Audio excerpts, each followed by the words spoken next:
on guys, Flyby Simulations here, and welcome to the second episode in my Aircraft Dissected Series, wherein I delve into every single switch, knob, and display in the flight deck of the Airbus A320 family to give you guys an in-depth understanding of how every system present within the aircraft works. So in the previous episode, we took a look at the left-hand column of the lower overhead panel in the flight deck, and in this episode, we're going to be taking a look at the central column, which houses the aircraft's primary electrical, hydraulic, fuel, and air conditioning systems within the aircraft.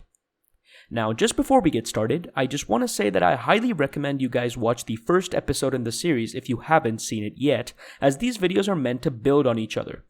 Hence, it would be highly advantageous for you guys as viewers to watch them in order. So with that all said, let's jump into the flight deck and get started.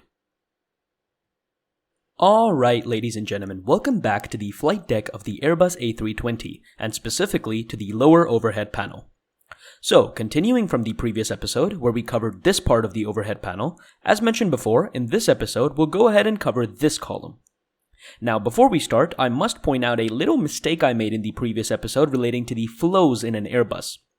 So in the previous episode, I had said that flows in an Airbus A320 are done in a top-down fashion from left to right. Now, though the left to right part in that statement might be correct, flows in an Airbus are normally done in a bottom-top fashion instead.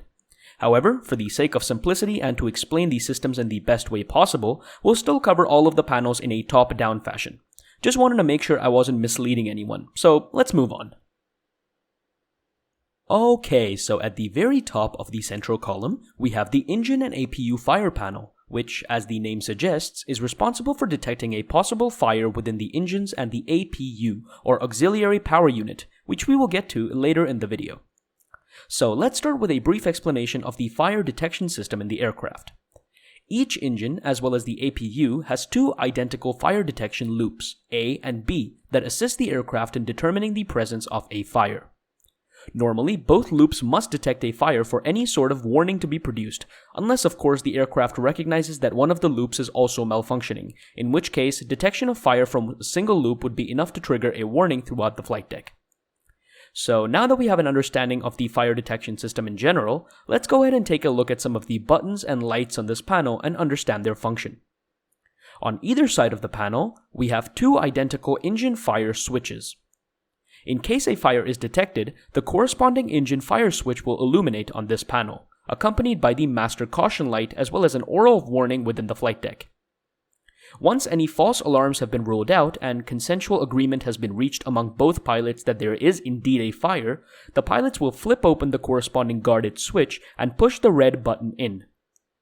Pushing this button will disconnect the pneumatic bleed valves, the pack valves, the fuel valves, as well as all of the hydraulic valves in that particular engine to be able to mitigate the effects of the fire and isolate that engine from the rest of the aircraft.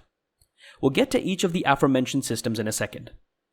After pressing the red button in, it will protrude outwards to act as a visual indication that the engine is no longer operational and has been disconnected from the aircraft. That brings us to these two Agent 1 and Agent 2 buttons on either side of the panel.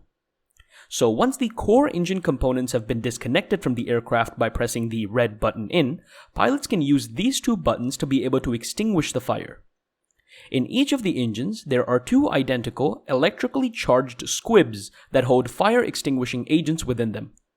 Pressing these buttons after having isolated the engine from the aircraft first, obviously, will discharge these agents into the engine to be able to extinguish the fire. Finally, on either side, we also have a little test button that also allows pilots to test whether the fire detection alerting system is working as intended. Here's an example of what the button does. Lastly, in the center, we have a similar set of buttons and lights for the APU. We have a test light, an APU fire switch, as well as one squib discharge bottle to extinguish a fire within the APU. Next up, here we have the hydraulic control panel. We'll again delve into some basics about the primary hydraulic system within the aircraft before exploring all of the switches and lights on this panel. So, for those of you who don't know, each of the physical, movable surfaces within the aircraft, such as the ailerons, elevators, and spoilers, are operated by hydraulic fluids that continuously flow throughout the aircraft.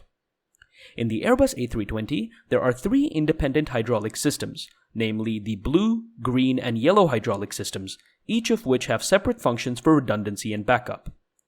Additionally, the system itself is powered by engine hydraulic pumps and electrical hydraulic pumps within the aircraft, which pressurize the overall hydraulic system and regulate its effects for smooth operation during flight. Now, without going into too much more detail, here's a visual schematic of the hydraulic system within the aircraft, and as you can immediately see, the blue, green, and yellow hydraulic systems within the aircraft control different movable surfaces and are also connected to the engine and electrical hydraulic pumps to power the entire process. Okay, so now that we've taken a look at the overall hydraulic system, let's explore the switches and lights on this panel to understand how they work. Starting from the left here, we have the engine hydraulic pump switch. There are obviously two of these buttons for the pumps in both the engines, of course. As with most other lights in the flight deck, when there is no light illuminated on the switch, it signifies that the system is on and is operating normally. An off light signifies that the engine-driven hydraulic pump has been depressurized and has been turned off. Finally, a fault light on this button can indicate any number of different faults, but they usually pertain to the hydraulic reservoirs in each of the blue, green, and yellow systems. These problems can range from the reservoir overheating, to the quantity of hydraulic fluid in the reservoir being low, to a lack of air pressure. Essentially, any fault within the hydraulic reservoirs would result in a fault light on this button right here. To the right of this button, we have the RAT manual on switch. So in the previous episode, we discussed the implications of deploying the RAT, or ram air turbine, to electrically power the aircraft during total power loss mid-flight. However, the RAT can also help to pressurize the blue hydraulic system to allow pilots to retain basic control over the aircraft, and this red guarded switch allows them to manually deploy the RAT. Coming further right, we have the blue electrical pump switch. Now, the eagle-eyed among you might have noticed that we also have another electrical pump switch here. However, unlike the engine pump switches, these two are different from one another, so we'll cover each of them separately. So the blue electrical pump switch, when no light is illuminated, signifies it is running in the auto configuration, wherein the pump operates when AC power is available mid-flight or on the ground with at least one engine running. An off light obviously indicates that the pump has been manually or automatically turned off due to a fault. Finally, a dedicated fault light indicates the same set of problems with the hydraulic reservoir as mentioned previously for the engine pumps. While we're on the topic of electrical pumps, let's also go ahead and cover the yellow electrical pump right here on the right. So the main difference between the two electrical pumps is that the blue pump is left on by default, whereas the yellow one is left off by default. So no lights on this button imply that the pump is off. A blue on light here implies that the pump has been manually or automatically started, and a fault light obviously implies a fault with the system. Finally, on this panel, we also have the PTU switch, which stands for Power Transfer Unit. So the premise behind this system is that, as the name implies, it transfers hydraulic power from one system to the other when required. In the case of the Airbus A320, the pump connects the green and yellow hydraulic systems respectively, and its usefulness can especially be noticed when starting the engines before flight. After starting one of the engines, hydraulic power must be transferred to the other engine to be able to start that one up. As a passenger traveling on this aircraft, you might have heard the iconic dog barking sound during pushback and engine start, which sounds like this. This sound is the actual PTU system working to transfer hydraulic power between both the subsystems to ensure both engines can be started successfully. So, on the button itself, no light obviously implies the system is on and running, an off light implies that it has been turned off manually, and a fault light indicates a problem with the PTU. And that's that for the hydraulic panel. Alright, ladies and gentlemen, so coming further underneath, we have the fuel control panel. So just as a basic introduction to the fueling system, for those of you who don't know, fuel in modern airliners is stored in specialized fuel tanks in the wings as well as the central fuselage of the aircraft. In the case of the Airbus A320, there are two wing tanks in either wing, one being the outer tank and this one being the inner wing tank. Along with the four wing tanks, there are also two central tanks in the fuselage for extra fuel to be stored for longer flights. All of these regions of the fueling systems are isolated with respect to each other in order to prevent a problem in one of the tanks affecting the other ones. Now, typically, the wing tanks are fueled first, and if more fuel is required for longer flights, only then will the central tanks also be filled up. This is done to assist with the weight and balance characteristics of the aircraft and to also prevent overfilling of the wing tanks, which we will get to in a second. So, coming to the panel itself, each of these fuel tanks have dedicated fuel pumps to allow passage of fuel from the tanks to the engines to be used for combustion and thrust. These are the wing fuel pumps on either side, and these two in the center are obviously the center fuel pumps, supplying fuel from the central fuel tanks. They all work identically, and so no light on these buttons implies that the system is on and is operating nominally. An off light obviously implies that the switches have been turned off, and a fault light implies that the fuel delivery pressure is less than normal.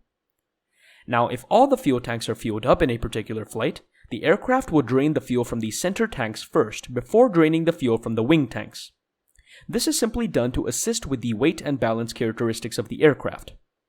Hence, this middle fuel mode select switch is extremely important as it helps to govern the operation of the center tank fuel pumps. When no light is illuminated, that signifies that the system is operating in the auto configuration. What that means is that if there's fuel in the center tank, they will drain first unless the slats in front of the wings are extended, which isn't important for now. Just know that when running in the auto configuration, the aircraft will automatically use fuel from the center tanks first. When pressed in, the button displays a man indication, which implies that the fuel mode is being manually controlled by the pilots using the individual central tank pump switches. Finally, a fault light implies a fault with the particular system, of course. Lastly, on this panel, we also have the X-feed button, which stands for cross-feed. The basic function of this system is to open up the fuel lines between both wing tanks and essentially unisolate them from each other so that fuel can flow freely from one side to the other. Pilots may use this system when there is a fault with one of the wing tanks to allow fuel to drain uniformly from both sides of the aircraft. And that's that for the fuel control panel. Okay, ladies and gentlemen, so before we move on further below to the electrical control panel, let's first come down here to the APU control panel and understand what it is and its function within the aircraft. The reason I'm covering this panel first is because the APU is extremely important when it comes to powering the electrical as well as air conditioning systems within the aircraft on the ground, and therefore a sound understanding of how it works is important before we delve into those aforementioned systems themselves. So the APU stands for Auxiliary Power Unit and is a small jet engine situated in the tail of the plane which aims to provide electrical power as well as air conditioning within the aircraft when the plane is on the ground with no engines running.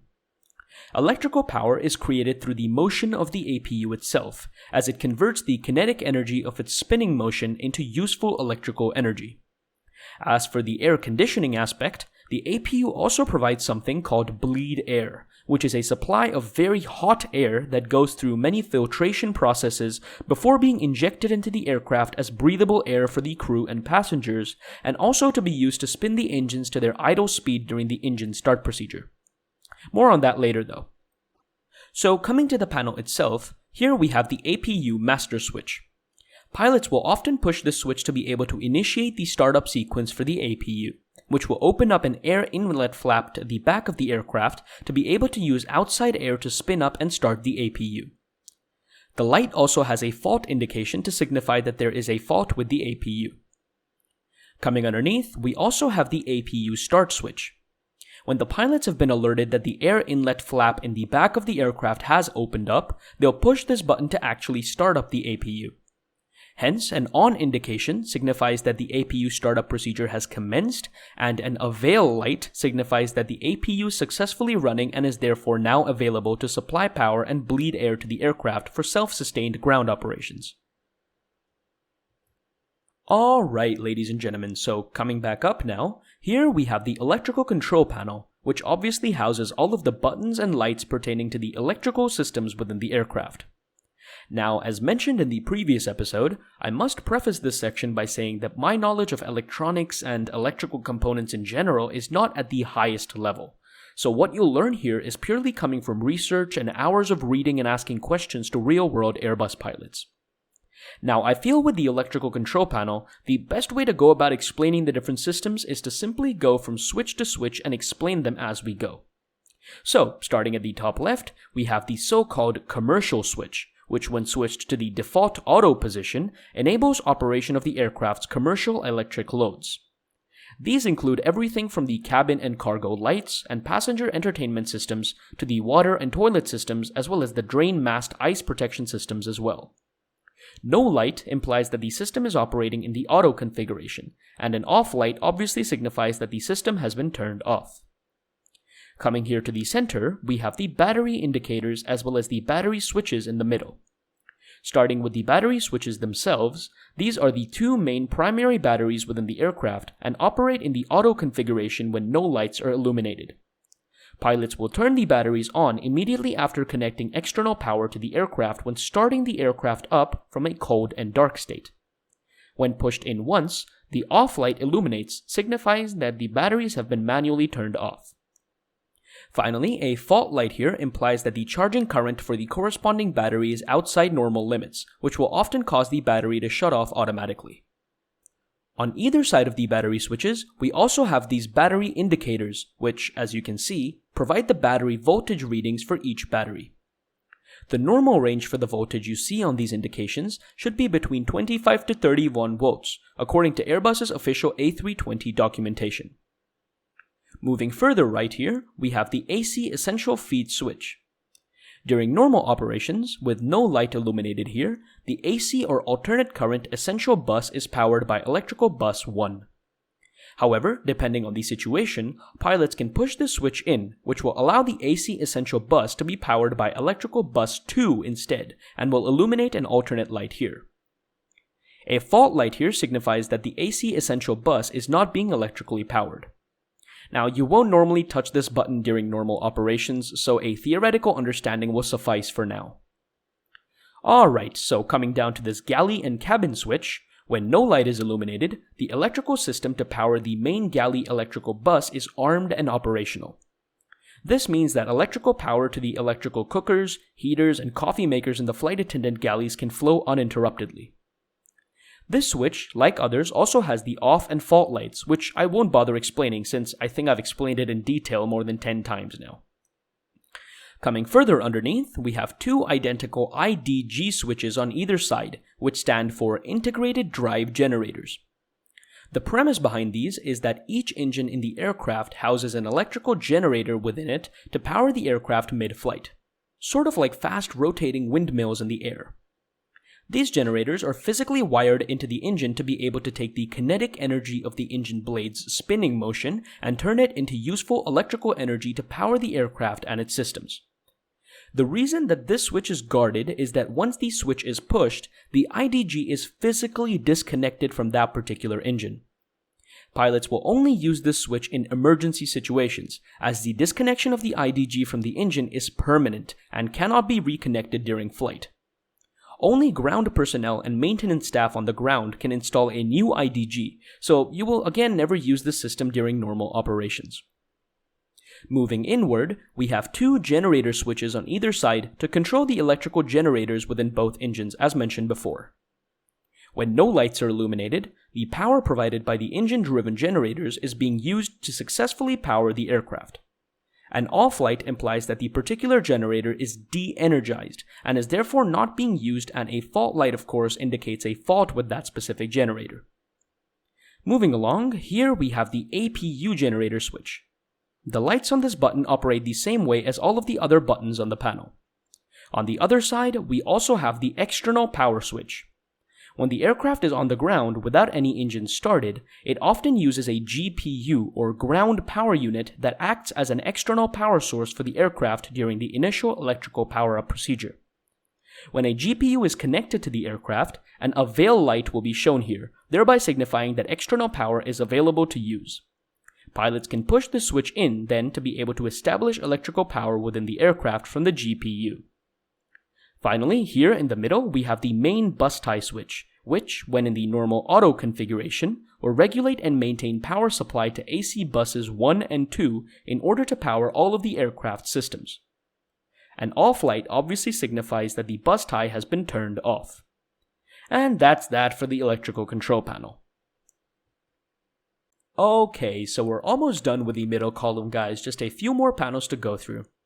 So, coming below the electrical control panel, here we have the air conditioning control panel, which obviously controls the flow and circulation of air around the aircraft, both for aircraft operations as well as for breathing and comfort for the passengers and crew. Now, if you look at the actual pneumatics schematic for the air conditioning system within the aircraft, you can see how it would take me an absolute day to explain all of these components in detail. However, I think Avia Learn has an amazing video on this topic that walks you through the entire air conditioning system in depth.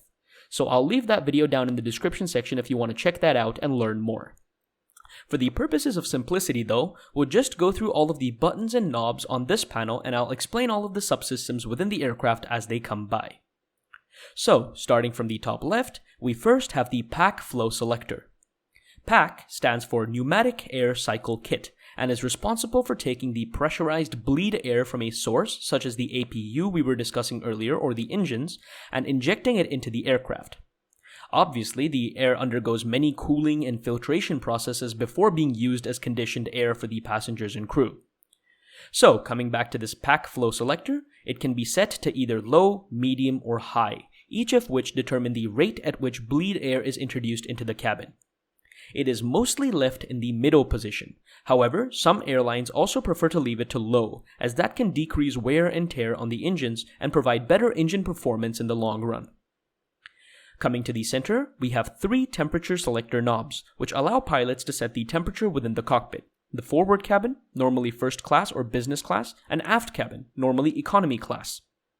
Pilots can move this knob all the way from cold to the left to the hot position to the right. Next up, we have the hot air switch over here, which pertains to the hot air being supplied via the trim air valves to the cargo compartment of the aircraft to regulate the temperature there. No lights obviously means that the system is running nominally. An off light means that the trim air valves are closed and that the cargo compartment's temperature is unregulated. Finally, an amber light indicates a duct overheat. Coming further below, on either side, we have the 2 individual PAC systems, which either show no light, signifying they're on, an off light, signifying they're manually been turned off, and a fault light, either when there is a problem with the PAC system or when there is no source for the PAC. Coming to the bottom row here, on either side we have 2 engine bleed switches. As mentioned before, hot pressurized bleed air is introduced into the cabin through a source, which can either be the engines or the APU, or an air starter unit, but we don't really care about that last one. Hence, the engine bleed switches, when turned on, signify that the bleed air is indeed flowing into the aircraft uninterruptedly from the engines. Similarly, in the middle, we also have an APU bleed air switch, which pilots will manually turn on after they have successfully started up the APU. On the left of the APU bleed air switch, we have this guarded ram air switch. Now, this switch basically allows pilots to control the operation of the physical ram air duct within the aircraft, which is only used when both the PAC systems have failed or are malfunctioning.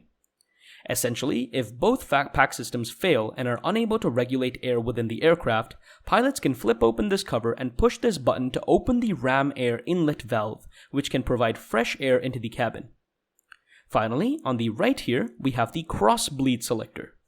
Just like the cross feed valve on the fuel control panel that allows fuel from one side of the aircraft to flow to the other side, the cross bleed system does the same thing but for air instead. Leaving it to auto obviously allows the system to control itself automatically, but pilots can also turn the knob to open or shut position to gain manual control over the cross bleed system. Alright, so coming underneath, we have the anti-ice panel, which, as the name implies, is responsible for preventing icing on crucial areas of the aircraft's frame. On the left here, we have the wing anti-ice switch.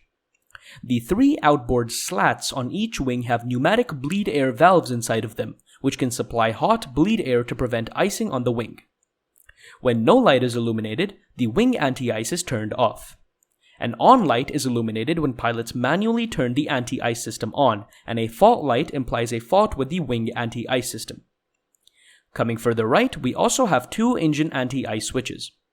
Again, hot bleed air is circulated around each engine nacelle to avoid icing within the engines. The switch and the indications on it work identically to the wing anti-ice switch. Finally, we also have a probe/window heat switch here. This system is responsible for electrically heating up sensitive equipment on the outside of the aircraft, such as pitot tubes and guided alpha vanes, that are responsible for calculating precise measurements such as the aircraft's speed, altitude, heading, and so on. Additionally, the system also electrically heats up the flight deck windows to prevent icing or fogging. When no light is illuminated, the system is running in the auto configuration, but pilots can also manually turn the system on if they please. So, to the right of the anti-ice panel, we have the cabin pressurization control panel. Now, it's important to understand that before every flight, after the doors are locked and sealed, the aircraft is pressurized internally in order to maintain a certain cabin pressure throughout the flight. This is based upon different factors such as the aircraft's planned cruising altitude, as well as the altitude of the nearby terrain at local airport. However, the pressure is always kept below that of what you will find the atmospheric pressure to be below 10,000 feet.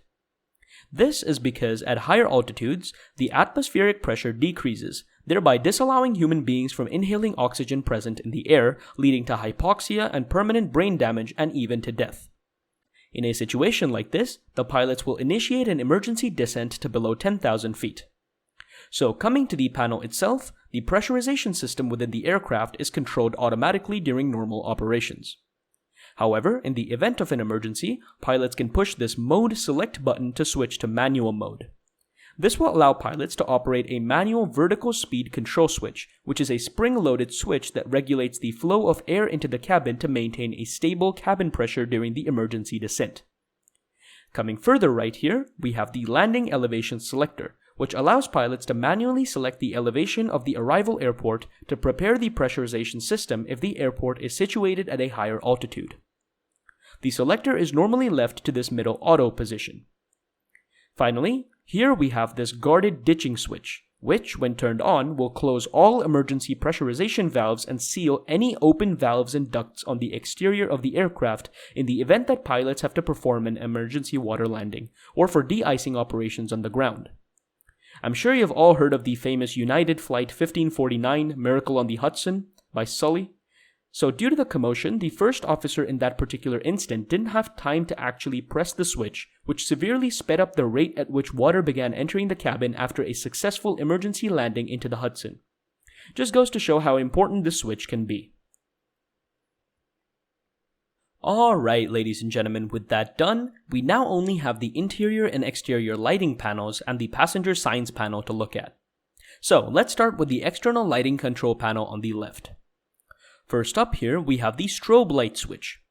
The strobe lights are located on each wingtip and below the APU tail cone. Turning the switch on obviously illuminates the strobe lights, and turning it off will switch off the strobe lights. When switched to the middle auto position, the lights will automatically illuminate when the main gear shock absorbers are not compressed. Pilots normally turn on the strobe lights when entering the runway and turn it off once they have vacated the runway. Coming to the right, we have the beacon light switch, which is a red rotating anti-collision light mounted on both the top and bottom of the fuselage. Pilots will turn this light on before starting the engines at the departure airport and only turn it off after both engines have been turned off at the arrival airport. The purpose of these lights is to alert any ground crew working near the aircraft that the engines are either started or about to be started, and they should therefore steer clear of the aircraft. To the right of the switch, we have the wing light switch, which is located in front of the leading edge of each wing on either side of the fuselage, and they illuminate the wing leading edge and engine nacelle. Pilots will often turn this light on while performing their external walk-around to check for wing or engine damage, and certain airlines also turn the wing lights on during takeoff and landing. To the right of this switch, we have the nav and logo light. This light has 3 positions: off, 1, and 2. Off obviously turns all lights off. When switched to the 1 position, the forward position nav lights are activated, which is a set of 2 lights. The light illuminates green on the right wing and red on the left wing, and is designed to instruct ground crew that pilots are indeed working in the aircraft. Additionally, it also helps other pilots on the ground see if the aircraft is approaching them or moving away from them in poor visibility conditions while taxiing on the ground. Position 2 arms the aft position navigation lights as well as the logo light. Coming to the bottom row, we have the runway turnoff lights, which are mounted on the nose gear struts and shine a bright straight light at an angle from the front to illuminate the aircraft's peripherals. To the right, we have two landing light switches, which are placed inside the belly of the aircraft when in the retract position. When switched to the off position, these lights are extended out from underneath the aircraft but still remain off. Finally, the on position turns these bright lights on.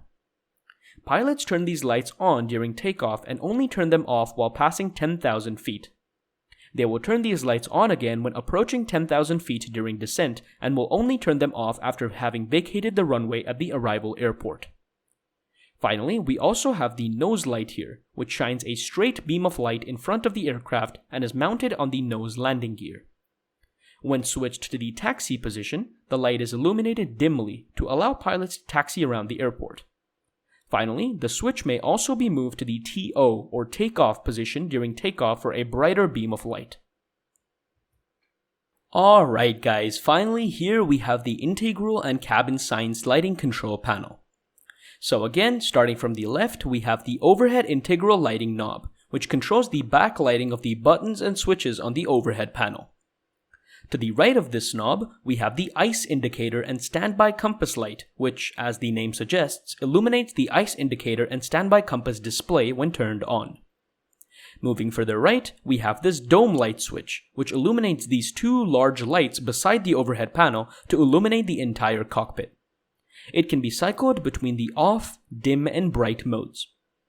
Finally on this row, we have the annunciator light switch, which when switched to this test position will illuminate all the bulbs in the flight deck to allow pilots to check if all lights and indications are working as intended. The dim and bright modes simply help adjust the regular brightness of these lights in the flight deck. Coming down to the passenger signs row, on the left we have the seatbelt signs button, which is turned on after fueling has been finished in the flight deck prior to takeoff. It is then turned off during cruise and again turned on prior to descent. To the right of this switch, we have the no smoking switch, which has an off, on, and auto position, which are again self-explanatory. Finally, to the right here, we have the emergency exit light switches, which illuminate the emergency light strips in the cabin. When set to the armed position, the lights will automatically illuminate in the event of an emergency, and the on and off positions are again self-explanatory.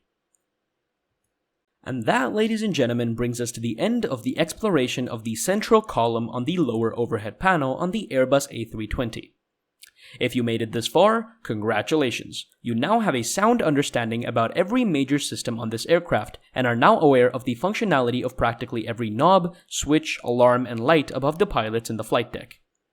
Now, I must also mention that all of the documentation and websites I used to research for this video are linked down below in the description, including a written text version of this entire video if you prefer to read that and understand more about this aircraft.